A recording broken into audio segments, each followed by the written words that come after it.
There is no other way by which any means of grace whatsoever can be of any benefit except by knowledge. All teaching is in vain without learning. Therefore the preaching of the gospel would be wholly to no purpose if it conveyed no knowledge to the mind. There is an order of men which Christ has appointed on purpose to be teachers in his church, but they teach in vain if no knowledge in these things is gained by their teaching.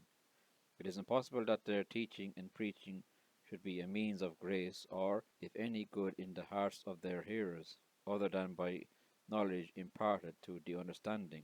Otherwise they would be of as much benefit to the listeners as if the minister should preach in some unknown tongue. No speech can be a means of grace except by conveying knowledge. Otherwise the speech is as much lost as if there had been no man there, and if he that spoke had spoken only in the air. Therefore hearing is absolutely necessary to faith, because hearing is necessary to understanding. How shall they believe in him of whom they have not heard? In like manner there can be no love without knowledge.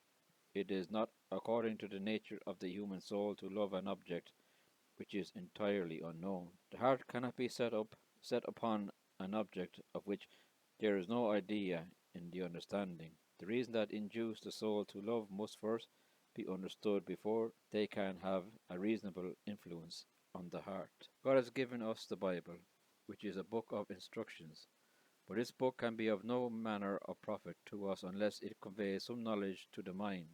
It can profit us no more than if it were written in the Chinese or Tartarian language, of which we know not one word. So the sacraments of the gospel can have a proper effect no other way than by conveying some knowledge. They present certain things by visible signs. And what is the end of signs but to convey some knowledge of the things signified, such as the nature of man, that no object can come at the heart but through the door of the understanding.